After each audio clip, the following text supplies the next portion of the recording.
اب بھی نا لوگ درخواستیں جمع کراتے ہیں، دعائیں نہیں کرتے. تو بھائی ایک تو یہ کہ توحید باری تعالیٰ کے بارے میں اصل نظریات، افکار کا حسن، پاکیزگی اور آپ کا اپنے رب کی جانب پورا توجہ کرنا. ہمارے ہاں اب تو خیر کرامتیں فیس بک پہ آتی ہیں اور لوگ اس کا سوال بھی بڑا تگڑا کر کے کرتے ہیں. اور جو بچے چھوٹے موٹے ہماری طرح طالب علم ہوتے ہیں، کچھ کتابیں پڑھنے والے دین کے، وہ کئی دفعہ الجھ جاتے ہیں کہ اب اس کو ٹیلی کیسے کریں، ساتھ کیسے جوڑیں. ایسی کرامتیں اور کرامت بیان کرنا بھی لوگوں نے ذمہ داری سمجھ لیا ہے، حالانکہ جڑے محرم راز حقیقت دے وہ تے راز حقیقت کھول دے ہی نہیں. اے جنہ ویکھیا نہیں وہ کرن گلاں، جنہ ویکھ لیا وہ تے بول دے ہی نہیں، تو بات ہی نہیں کرتے. تو کرامت نا جوڑ جاڑ کے نا کہیں فٹ کی جاتی ہے. آپ کو بخاری مسلم میں حدیث ملے گی، کوئی بھی ایسی اوہام پرستی، کوئی بھی ایسا نظریہ، کوئی بھی ایسی بات جو ذہن کو منتشر کرے. یعنی ابھی تک لوگ کہہ دیتے ہیں ہمارے کہ وہ کالی بلی رستہ کاٹ گئی تھی. تو معاملہ بڑا، میں ملتان شریف پہنچا تو مجھے وہاں ایک میرے سنگی کہنے لگے، بڑا پرانا ان سے ربط ہے، کہنے لگے کہ میں نے آج نہ تجربہ کیا ہے، ویسے واقعی کالی بلی رستہ کاٹی ہے تو مشکل ہو گئی ہے. میں نے انہیں کہا کہ آپ کا تجربہ سجدہ صاحب کا محتاج ہے، آپ کو دوبارہ سے تجربہ کرنا چاہیے. خدا کے بندے، کالی بلی رستہ کاٹ جائے تو مشکل ہوتی ہے، تو میرا تو سارے رستے کئی کالی گاڑیاں رستہ کاٹ گئی ہیں. اب کیا کیا جائے؟ ایک کمزوری ہے، افکار میں کمزوری نہیں پیدا کریں، کچڑ پن نہ پیدا کریں، آپ مضبوطی لائیں. بخاری مسلم میں آپ کو حدیث ملے گی، سرور کائنات علیہ السلام کے صاحبزادے جناب ابراہیم علیہ السلام وصال فرما گئے، اور کیفیت یہ تھی کہ انہوں نے حضور کی مقدس گود میں آخری سانس لیا. داڑھی مبارک محبوب کی آنسوؤں سے بھر گئی.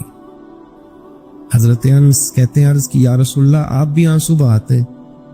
فرمایا میرا بیٹا گیا ہے تو آنسو نکل آئے ہیں، ورنہ میری زبان پہ وہی جاری ہے جس سے میرا رب راضی ہوتا ہے. اسی دن نا، جس دن سرکار کے صاحبزادے کا وصال ہوا، اسی دن سورج کو گرہن ہو گیا. کچھ لوگوں نے بات جوڑ دی، کہنے لگے کہ آج چونکہ حضور سید عالم علیہ السلام کے صاحبزادے کا وصال ہو گیا ہے تو آج دیکھو سورج کو بھی گرہن ہو گیا. بات جوڑ دی. غم کی کیفیت تھی، سرکار کی مقدس داڑھی آنسوؤں سے بھری ہوئی تھی، حالات کا تقاضا اور اس کی سمت کچھ اور تھی. حضور نے جمعے کا انتظار نہیں فرمایا، فرمایا بلاؤ لوگوں کو مسجد میں. لوگ جمع ہو گئے اور صحابہ فرماتے ہیں ہمارے خیال میں یہ تھا کہ یہ موقع نہیں تھا.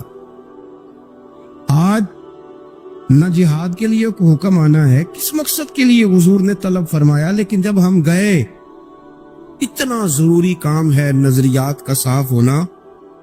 اللہ کے محبوب نے لوگوں کو اسی دن بلا کے فرمایا لوگوں سنو، سورج اور چاند کو جب گرہن لگے تو استغفار پڑھا کرو، تسبیحات کیا کرو، نوافل ادا کیا کرو، اللہ کے حضور حاضر ہوا کرو.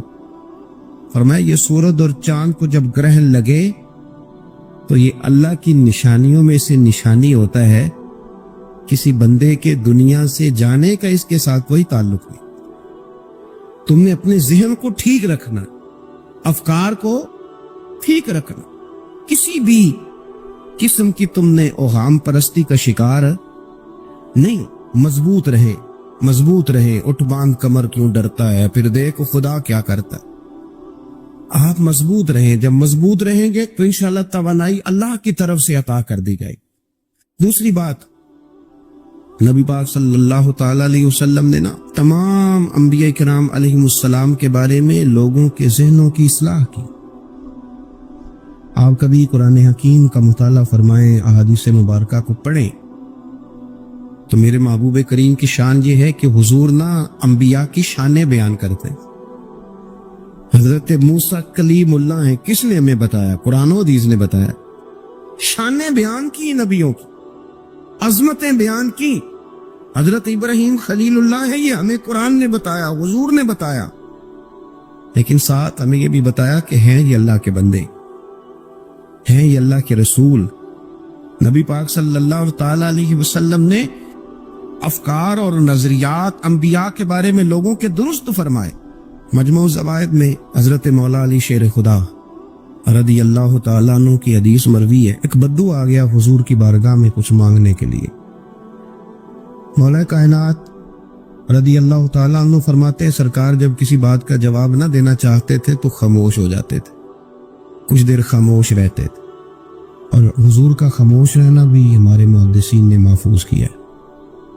اقسام حدیث میں سے ایک حدیث ہے جسے حدیث تقریری کہا جاتا ہے، وہ حدیث ہے جس میں حضور خاموش رہے، کوئی کام کیا گیا تو سرکار خاموش رہے۔ حضرت مولا علی کہتے ہیں حضور نہ خاموش ہو گئے، لیکن چونکہ دیہاتی تھا، سادہ تھا، اس نے جب بار بار گفتگو چھیڑنا چاہی تو پھر حضور نے فرمایا چل پھر مانگ لے کیا مانگتا ہے،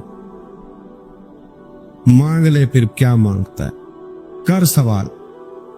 دیہاتی تھا، سادہ آدمی تھا۔ مولا کائنات فرماتے ہیں ہمیں یوں لگا کہ اب نہ یہ آخرت اپنی سوار جائے گا، جنت کا سوال کرے گا، لیکن بڑا ہی سادہ تھا۔ مانگنے پہ بھی آیا تو کیا مانگا، کہنے لگا یا رسول اللہ صلی اللہ علیہ وسلم میں نے سفر کرنا ہے، مجھے ایک اونٹنی عطا کر دیتے۔ حضرت سلطان باہو سے کسی نے کہا کہ بڑے لوگ مرید ہوتے ہیں، تو فرمانے لگے رابطہ طالب کوئی نہیں ملے، جو ملے طالب زر داؤ۔ تو بہت سارے لوگ ایسے آتے ہیں جو کامل شیخ کے پاس بھی آ کے کہتے ہیں دکان کوئی نہیں چلتی، یہ تو کسی سیٹ سے مشورہ کر لیتے، کاروبار چلانے کا آپ کو ڈھنگ بتا دیتا۔ یہ یہاں کے بھی آپ نے یہی سوال کی، یہاں پہنچ کے بھی یہی سوال۔ تو نبی پاک صلی اللہ تعالی علیہ وسلم سے کہنے لگا ایک اونٹ دے دیں آنے جانے کے لیے۔ حضرت علی کہتے ہیں ہمیں بڑا افسوس ہوا یار، تو آیا کہاں پہ ہے اور تو مانگ کیا رہا ہے؟ تو بارگاہ دیکھ اور اپنا سوال دے، تو کہاں کھڑا ہے، کیا مانگ رہا؟ حضور مسکرائے اور مسکرا کر کے فرمایا کہ اونٹ تجھے دیا، چل کچھ اور بھی مانگ لے۔ حضرت علی کہتے ہیں ہم نے کہا اب جنت مانگے گا یہ حضور سے؟ تو بڑا ہی بولا تھا، کہنے لگا جی اگر آپ کچھ اور بھی دینا چاہتے ہیں تو اونٹ پہ ڈالنے کے لیے کجاوا بھی دے دیں۔ تو حضرت مولا علی شیر خدا فرماتے ہیں ہمیں پھر بڑا افسوس ہوا کہ یار دیکھو اتنا چانس ملا پھر کھو دیا ہے۔ رسول کریم علیہ السلام بھی مسکرائے،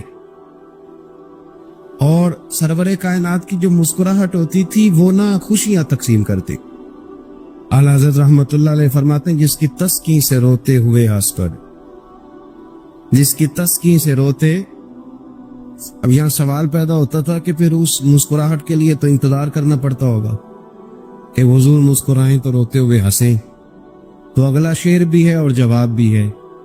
فرمانے لگے جس کی تسکی سے روتے ہوئے ہنس پڑے، اس تبسم کی عادت پہ لاکھوں سلام۔ یہ تو عادت ہے حضور کی، یہ تو عادت ہے مسکراتے رہنا۔ تو حضور بھی زیر لب مسکرائے۔ تیسری دفعہ میرے کریم نے پھر فرمایا چل مانگ لے کچھ، مجھے ایک چانس اور دیتے ہیں۔ پر مولا کائنات فرماتے ہیں بڑا ہی بولا تھا، تیسرا چانس ملا، گویا گولڈن چانس ملا، لیکن پھر بھی وہیں کا وہیں رہ گیا۔ کہنے لگا ٹھیک ہے اگر آپ کچھ اور بھی دینا چاہتے ہیں تو میرا سفر لمبے آنے جانے کا خرچہ بھی دے دے۔ اللہ اکبر۔ اب حضور عقائد کی بابت بتانے لگے کہ رسالت کے بارے میں، محبوب کے بارے میں عقیدہ کیسا ہونا چاہیے۔ حضور علیہ السلام فرمانے لگے تجھ سے تو وہ بنی اسرائیل کی بڑھیا ہی اچھی تھی۔ یا رسول اللہ صلی اللہ علیہ وسلم کون سی؟ تو حضور فرمانے لگے جناب موسیٰ علیہ السلام کو حکم ہوا ہجرت کریں، تو آپ جانے لگے، تو پھر ارشاد خدا بندی ہوا کہ جہاں حضرت یوسف علیہ السلام مدفون ہے، آپ کا مزار پر انوار ہے، اگر آپ کو جانا ہے تو پھر ان کے تابوت کو بھی آپ نکال کر کے ساتھ لے جائیں۔ حضرت سیدنا موسیٰ علیہ السلام نے لوگوں سے پوچھا تمہیں پتہ ہے جناب یوسف کا مزار کہاں ہے؟ کسی کو نہیں پتا۔ ایک بوڑھی اماں ہے ضعیف العمر، اس کو خبر ہے حضرت موسیٰ علیہ السلام نے اس سے کہا اما تو بتائے گی کہ حضرت یوسف کا مزار کہاں ہے؟ تو کہنے لگی بتاؤں گی پر مفت نہیں بتاؤں گی، یہ حضور بیان کر رہے، بتاؤں گی پر فری میں نہیں بتاؤں گی، میں نا مفت تھوڑی بتاؤں گی۔ فرمایا چل تو اپنی قیمت بتا بتانے کی، تو کہنے لگی میں اس شرط پہ جناب یوسف کے مزار کا پتہ بتاؤں گی کہ آپ مجھے جنت میں وہ والا گھر دیں گے جس کے پڑوسی جناب موسیٰ علیہ السلام ہو۔ آپ کے پڑوس میں گھر چاہیے، تجھ سے تجھی کو مانگ کے میں نے مانگ لی ساری کائنات، وہ والا مکان چاہیے جس کے پڑوسی آپ ہوں۔ تو حضرت موسیٰ کلیم فرمانے لگے اماں چل جنت مانگ، تو نبیوں کے قریب مکان مانگ رہی ہے، وہ تو بڑا اونچا درجہ ہوگا، تو بڑی دور پہنچ گئی، اتنی بڑی سوسائٹی میں پلاٹ مانگ لیے، وہاں پہنچ گئی۔ تو بوڑھی کہنے لگی ٹھیک ہے پھر اگر یہ معاملہ ہے تو پھر ختم ہو گئی بات، اگر آپ نہیں بتاتے تو جائے میں بھی نہیں پتہ بتاتی۔ جب وہ اڑ گئی، ٹھہر گئی، اور اڑی بھی کس طرح، یہ بھی میرے اللہ کی توفیق، میری طلب بھی تو تیرے کرم کا صدقہ ہے، میری طلب بھی تو تیرے کرم کا صدقہ ہے، یہ پاؤں اٹھتے نہیں بلکہ یہ اٹھائے جاتے ہیں۔ تو وہ کہنے لگی میں نہیں پھر بتاتی، آپ کسی اور سے پوچھ لیں۔ جناب موسیٰ خاموش ہوئے تو ارشاد خدا بندی ہوا کلیم اپنے پڑوس میں مکان دینے کا وعدہ آپ کر لیں اور مکان انہیں میں عطا کر دوں گا۔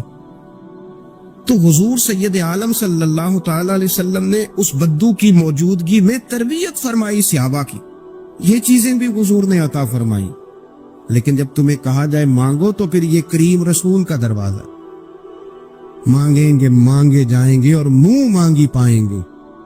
سرکار میں نہ لا ہے نہ حاجت اگر کی، تو افکار کا حسن نبی کریم علیہ السلام خود بیان کرتے ہیں۔ حضور فرماتے ہیں اگر میں چاہوں تو میرے ساتھ سونے کے پہاڑ چلا کرے، یہ میرے ساتھ ساتھ قدم بقدم رہے، جتنا سونا چاہوں بانٹوں تقسیم کروں، میں چاہوں تو سونے، یہ شان ہے۔ اور پھر میرے محبوب کی شان تو یہ ہے کہ حضور تو اللہ کے محبوب ہے۔ لیکن سیدہ عائشہ صدیقہ رضی اللہ تعالی عنہا ارشاد فرماتی ہیں نبی پاک تکیہ لگا کر کھانا نہیں کھاتے تھے۔ حضور فرماتے تھے میرا دل کرتا ہے میں اس طرح کھانا کھاؤں جیسے ایک عام بندہ کھانا کھاتا ہے، اور میرا دل کرتا ہے میں اس طرح بیٹھوں جس طرح ایک عام آدمی بیٹھتا ہے، کوئی امتیاز، کوئی تقسیم۔ میں بڑا چھوٹا آدمی ہوں، اللہ مجھے معاف کرے، میرے اسا فرمایا کرتے تھے چودھری صاحب کا پیر کوئی نہیں ہوتا، مالدار کا پیر اور پڑھے لکھے آدمی کا پیر یہ خود پیر ہوتے ہیں، جدے کاردانے او دے کملے بھی، پیسے جو پاس ہیں اور ڈگریاں پاس ہوں تو پھر بھی، اور علماء مجھ سے ناراض نہ ہو جائیں تو اسا فرمایا کرتے تھے علماء خلیفے ہوتے ہیں، مرید نہیں ہوتے، یہ خلفاء ہوتے ہیں۔ یہ مرید تو وہ ہوتا ہے جو بیچارہ انکساری کے ساتھ پیچھے ہوتا ہے کہ میں کچھ سیکھ لوں۔ تو اگر اللہ تعالیٰ کسی وقت انسان کو شان دے، امام فخر الدین رازی فرماتے ہیں دیکھیے نا، ایک ہے انسان کے حالات بڑے کمزور ہے تو وہ عاجزی دکھا رہا ہے انکساری، اور ایک یہ ہے کہ پوری بلندیاں اللہ نے دی، ایک دفعہ پورا عروج اللہ نے عطا کیا ہے لیکن پھر بھی اس میں عاجزی رہے، انکساری رہے۔ اس کا مطلب یہ ہے کہ وہ بندگی کر رہا ہے، وہ جھکا ہوا۔ امام فخر الدین رازی فرماتے ہیں جب نبی پاک علیہ السلام کو اللہ نے معراج پہ بلایا نا، معراج پہ، یعنی اتنا اونچا کوئی نہ گیا ہے نہ کبھی جا سکتا ہے جہاں مدینے والے محبوب تشریف لے گئے۔ امام رازی کہتے ہیں معراج میں جب ساری وسعتیں اور ساری بلندیاں نبی پاک علیہ السلام گزر گئے اور کائنات کی ہر چیز نیچے رہ گئی، کیا نوری کیا خاکی سب نیچے رہ گئے، ایک محبوب تھا، ایک محب تھا، ایک خالق تھا، ایک اس کی مخلوق اول تھی۔ نبی کریم علیہ السلام جب اللہ کی بارگاہ میں بیٹھ گئے تو رب کریم نے کہا محبوب مجھے بتائیے آپ کو کس نام سے پکاروں؟ محبوب بتاؤ نہ کس لقب سے ملقب کروں، آج آپ میرے سامنے بیٹھے کس لقب سے یاد کروں؟ تو یہ شان دیکھو میرے کریم محبوب کی، کہا اے اللہ میرا دل کرتا ہے تو مجھے اپنا بندہ کہہ کے پکارے۔ متائے بے بہا ہے درد و سوز آرزو مندی، مقام بندگی دے کر نہ لو شان خدا بندی۔ رسول کریم نے امت کو بتایا جو رب کا بندہ کہلانے میں مزہ ہے نا، وہ کسی اور چیز میں نہیں ہے۔ مالک مجھے اپنا بندہ یا عبدی، بندہ کہہ کے بلا، تیرا بندہ کہلانے میں جو مزہ ہے، عاجزی انکساری، یہ انسان کو بڑا نوازتی ہے۔ صحیح مسلم میں حدیث ہے، ایک خاتون حضور کی بارگاہ میں آئی جس کی عقل میں کچھ تھوڑی کمزوری تھی، حواس پورے درست، ہم اپنے لفظوں میں دیوانہ کہتے ہیں، کچھ لوگ اب نارمل بھی کہتے ہیں ایسے آدمی۔ ذہنی توازن پوری طور پہ ٹھیک نہیں تھا۔ وہ خاتون حضور کی بارگاہ میں آئی اور اس نے عرض کی یا رسول اللہ مجھے آپ سے کام ہے۔ تو نبی پاک علیہ السلام نے فرمایا تو مدینے کی جس گلی میں کہے گی میں کھڑے ہو کے تیری بات سننے کو تیار ہوں۔ وہ حضور کو لے گئی ایک کونے میں، لے جا کے اس نے اپنی ساری بات سنائی اور مدینے والے محبوب نے ساری بات سنی۔ ایک طرف شان یہ ہے کہ محبوب معراج کی بلندیوں پر اللہ کے قرب خاص میں بیٹھے ہیں، اور دوسری طرف حال یہ ہے، آج یہ ہے کہ ایک وہ امت کی خاتون جس کا ذہنی توازن ٹھیک نہیں ہے، مدینے کی گلی میں کھڑے ہو کے کریم اس کی باتیں بھی سن رہے ہیں۔ جب اللہ تعالیٰ شان عطا کرے، بلندیاں عطا کرے تو پھر انسان کو تھوڑا سا سمجھنا چاہیے۔ اچھا ایک وقت ایسا آتا ہے جب کچھ لوگ بندے کو تکلیف دیتے ہیں، پھر ایک ٹائم ایسا آتا ہے وہ تکلیف دینے والے اس کے سامنے آ کے بیٹھ جاتے ہیں، عاجزی کرتے ہیں۔ مکے والوں نے بڑی تکلیف دی، پھر بدر والے دن وہ قابو آ گئے، گرفتار ہو گئے۔ اب آپ کو پتا ہے بندے کے جب وہ بندہ قابو آ جائے نا جس نے تکلیف دی ہو تو لوگ دانت پیستے ہیں، شدید غصہ کرتے ہیں، آیا نا میری داڑھ کے نیچے، اب دیکھنا میں حشر کیا کرتا ہوں۔ سخت ترین سزا دینے کو جی چاہتا ہے، لیکن مکے والے قیدی بن کے آئے تو نبی پاک نے نہ ان کی آنکھیں نکالی، نہ کان کاٹے، نہ قتل کیا، بلکہ معمولی سا فدیہ فرمایا یہ دو جرمانہ اور جاؤ۔ اور صحابہ سے کہا ان قیدیوں کو اپنے اپنے گھروں میں لے جاؤ اور ان کی خدمت کرنا۔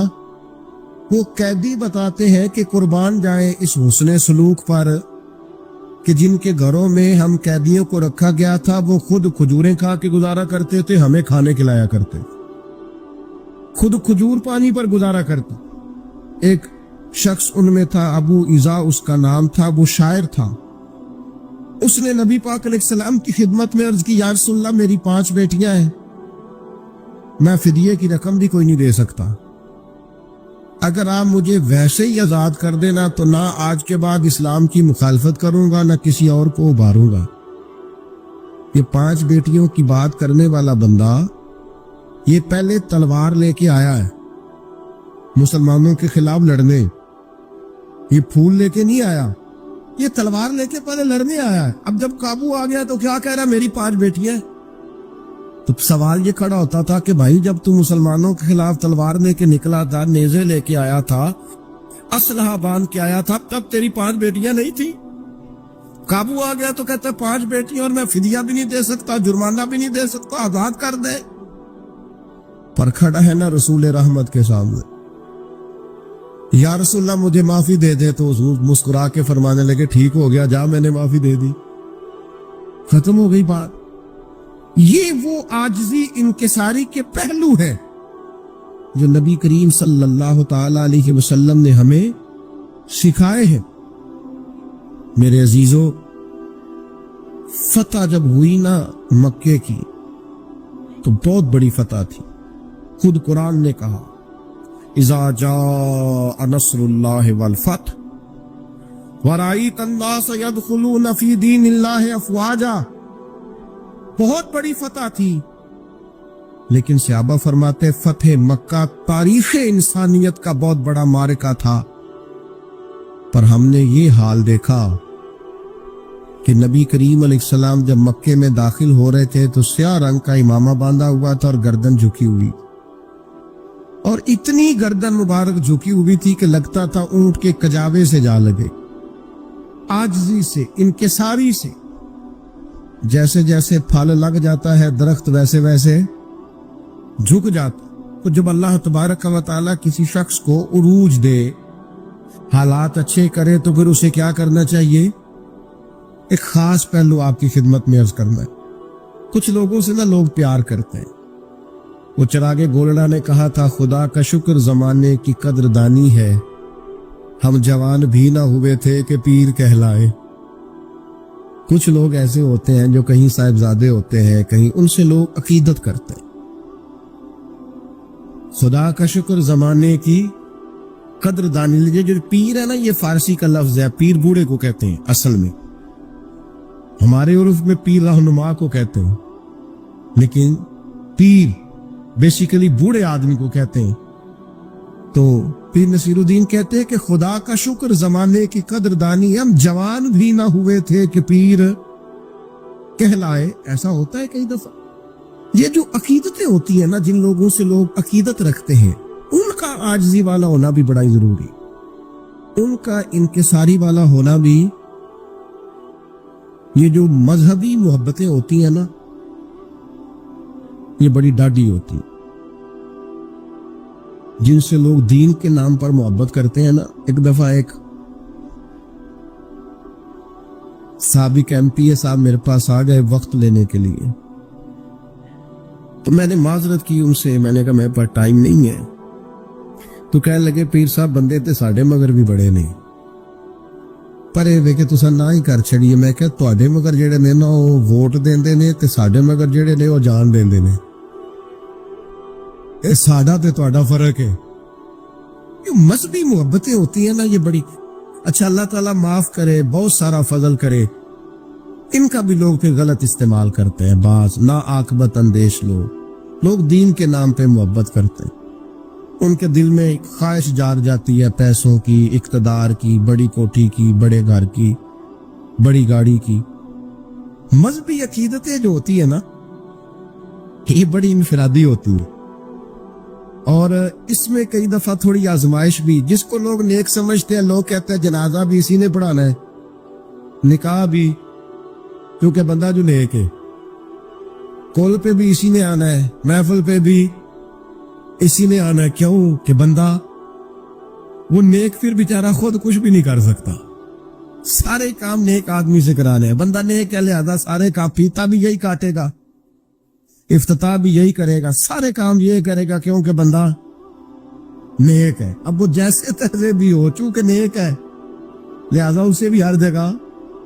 تو اس کے کئی پہلو ہیں مذہبی محبتوں کے۔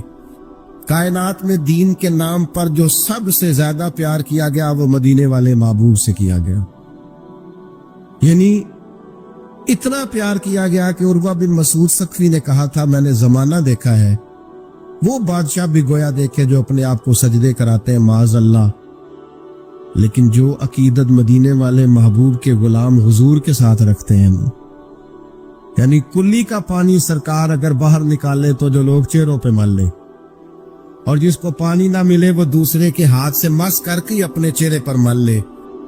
اتنی عقیدتیں، یعنی حضرت عثمان غنی بیت اللہ شریف سامنے ہو اور ان سے کہا جائے طواف کر لو تو وہ کہے نہیں، اپنے نبی کے بغیر نہیں کرنا۔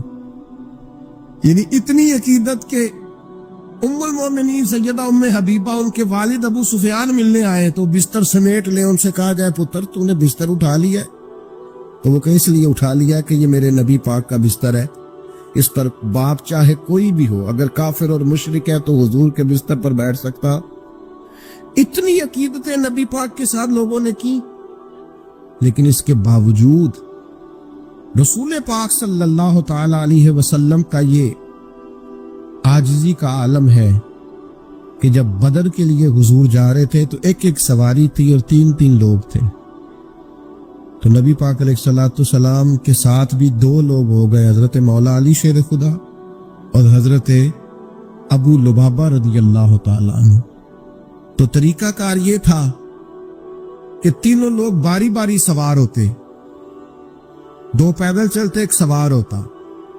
حضرت ابو لبابہ رضی اللہ تعالیٰ عنہ سوار ہوئے, مولا علی سوار ہوئے, پھر میرے نبی کریم سوار ہوئے. جب باری آئی حضور کے پیدل چلنے کی تو غلاموں نے کہا یا رسول اللہ ہمارا نہیں دل کرتا آپ پیدل چلیں, آپ بھی سواری پہ بیٹھیں. تو بتائیں حضور نے کیا فرمایا؟ فرمایا نہ تو تم مجھ سے زیادہ طاقتور ہو اور نہ ہی ایسا ہے کہ تمہیں اللہ سے ثواب زیادہ لینا ہے, مجھے لینا نہیں. مجھے بھی اپنے رب سے اجر لینا ہے. جس طرح تم پیدل چلے ہو میں بھی اسی طرح پیدل چلوں گا.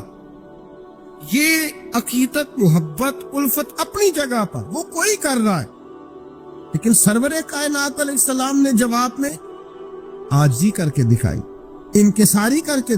صحابہ جانے لیے حاضر ہے حضور, جو آپ حکم کرے ابرو کے اشارے پر ہر چیز قربان ہے. لیکن دوسری طرف منظر یہ ہے کہ اگر صحابہ کہتے ہم مسجد نبوی کی تعمیر کے وقت 3 اینٹیں اٹھا کے لاتے تھے تو حضور 4 اٹھا کے لاتے. نبی کریم علیہ الصلوۃ والسلام نے کسی ممتاز ہونے کو, کسی امتیاز کو پسند ہے نا. ہمارے اندر بہت سارے لوگ جو اپنے گھر بھی سبزی لینے نہیں جا سکتے. اگر ڈرائیور رکھنے کی طاقت مل جائے نا, 4 پیسے آ جائے, پھر ان کا خیال ہوتا ہے گاڑی کا دروازہ بھی ڈرائیور ہی کھولے, بند بھی ڈرائیور ہی کرے, پتہ تو چلے نا کسی کو کہ جناب نے ملازم رکھا ہوا ہے. یہ چیزیں انسان کو مشکل میں ڈال دیتی ہیں.